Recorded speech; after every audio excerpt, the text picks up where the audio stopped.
Shin-chan, or Shinosuke, has been around the proverbial block quite a few times since the early 90s. He debuted in the weekly manga action magazine over 3 decades ago and has since been adapted to cartoons and video games across the world. What makes Shin-chan so universally charming? Well, it could be his short stature and tendency to misunderstand words, or perhaps it's his adorable family and his riz with the ladies. But if I had to guess, I'd say it's his unmatched booty-shaking ability that has taken the world by storm. Whatever it is that has led us all to this video, today we are reviewing the latest installment in the Shin-chan franchise, Shin-chan, Shiro, and the Coal Town. Did this relaxing title twerk its way into my heart, or does it still have a lot of growing up to do? Let's grab our bug-catching nets and discuss. Hey!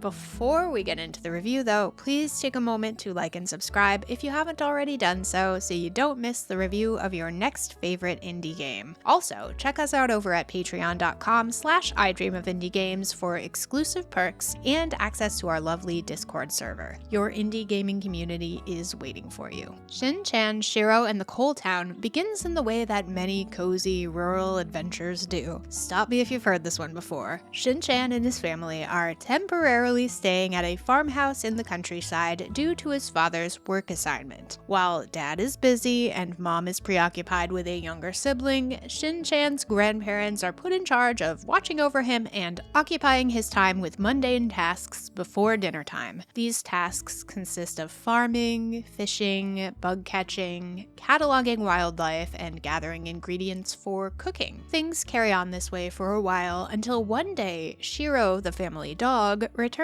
home covered in a mysterious soot. Shin-chan follows him to discover a trolley that travels to Coal Town. From that moment on, the two split their time between the peaceful farming village and the bustling metropolis, collecting materials and ingredients, completing quests, and meddling with or meeting the inhabitants of both locations. Controlling Shin-chan is a breeze, though his standard walking speed is admittedly pretty slow. Don't fret, however, because you can speed things up by shaking your booty to get from location to location more efficiently and with far more charisma. Now this is some video game logic I truly wish I could apply to my real life. When you're not busy busting a move, you can catch and catalog the various insects, fish, minerals, and ingredients that are native to the Akita prefecture by bringing them to the local nature enthusiast. あなたが持っているそれはもしやあげお見せなさいもっと近くでお見せなさい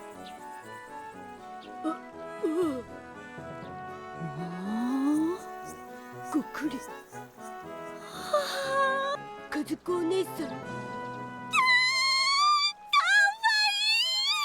Catching insects is accomplished by a swish of your bug net when you can spot one on screen. New varieties of insects are indicated with a bit of a sparkle in their general vicinity. While the concept of bug catching is simple enough, it did sometimes take a few swings to catch my prey, mostly because I had a bit of an issue with some of the camera angles and perspectives. But hey, it's not like they can actually escape from you though, so not a huge deal. They all got what's coming to them in the end. Also represented by random sparkles are plants and minerals you can gather from the ground. These items are often required to fulfill quests or to create recipes and inventions, though you can also turn them in at the bulletin boards stationed in both locations to trade for different materials or cold hard cash. Fishing and gardening are performed exactly as you might expect with no complexity to either. You simply stand near a qualifying body of water and are prompted to drop your fishing line and then push the action button once you start receiving feedback from the line. For gardening, you just sow the seeds, water the plants, and wait. Some plants take longer than others to grow, so you'll need to keep in mind when you're deciding to plant what. There's really no guesswork here, which makes things feel ultra laid back, and therefore not as much like a chore or a job as I would have expected. I mean, we are a child after all. There is a day-night cycle, which means means you need to return to the farmhouse by nightfall, otherwise you'll become sleepy and groggily end up there anyway, regardless of whether you're exploring the neighborhood or the coal town at the time. After you've returned to the house,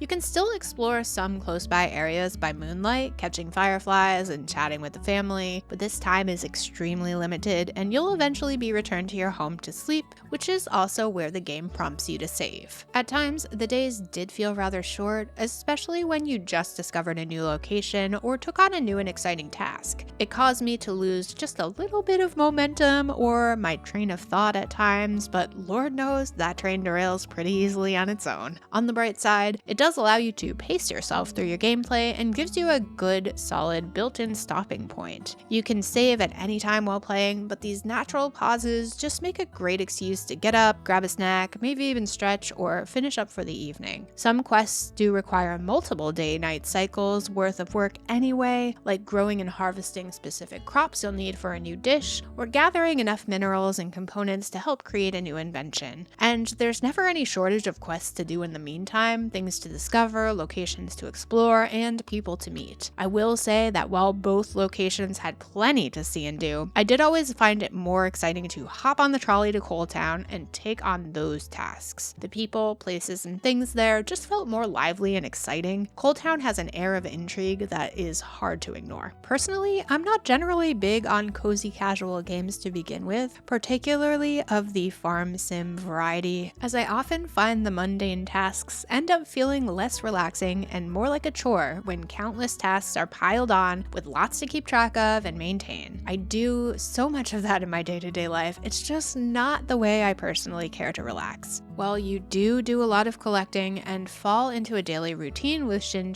Shiro, and the coal town, it never feels monotonous or like a chore. There's always something new to discover, a new invention to create, a new quiz to take, and just when you think you've seen it all, they add trolley racing and customization, a bathhouse to gossip with the locals, a gang of mysterious do-gooders to impress, the list goes on. Keeping things fresh seems to be this game's main priority, and it's pretty darn successful. It doesn't hurt that the art is so pleasant to look at. I mean, look at the diverse environments, from dusty streets and crowded shops to mountain paths with waterfalls and farmlands. These environments are surprisingly well detailed and feel alive. The character art stays true to the traditional Shin-chan style with goofy anime proportions that I couldn't help but find charming, even while Shin-chan makes his crude remarks. The realistic backdrops and cartoony characters mesh surprisingly well together, giving this title a very distinct style. Even the load screens and small cutscenes were beautiful enough for me to take them all in time and time again. The art is complemented perfectly by an exceedingly relaxing soundtrack featuring gentle guitars, piano, and horns that shift as the various times of day go by and from location to location. The game does have some pretty stellar voice acting as well, which adds a final layer of polish to this already pleasant experience. Shin-chan, Shiro, and the Coal Town is a game of collecting and completing tasks, but it has a surprising amount of heart, humor, and love put into it that might even appeal to those that aren't traditionally fans of this gameplay style. It's goofy enough where it feels a bit childish in nature at times, but with enough adult humor and gags that it doesn't quite feel like it was made for children alone to enjoy. In the same way that SpongeBob SquarePants and Pixar aimed jokes at parents so the whole family could find something to laugh at. While I understand the reason for the day-night cycle, I did sometimes wish I could extend my days a bit longer, and I sometimes had issues with catching those darn fireflies, but for the most part, I walked away from Shin-chan, Shiro, and the Coal Town with a smile on my face and a shake of my tail feathers. Here at I Dream of Indie Games, we have a lamp tiering system with bronze, silver, and gold lamps representing good, great, and exceptional games respectively. We also have a rusty lamp for games with a glimmer of promise still, as well as the dreaded Indie Krampus, and we don't talk about the Indie Krampus. In the case of Shin-chan, Shiro, and the Coal Town, I am awarding this title the Silver Genie Lamp of Approval.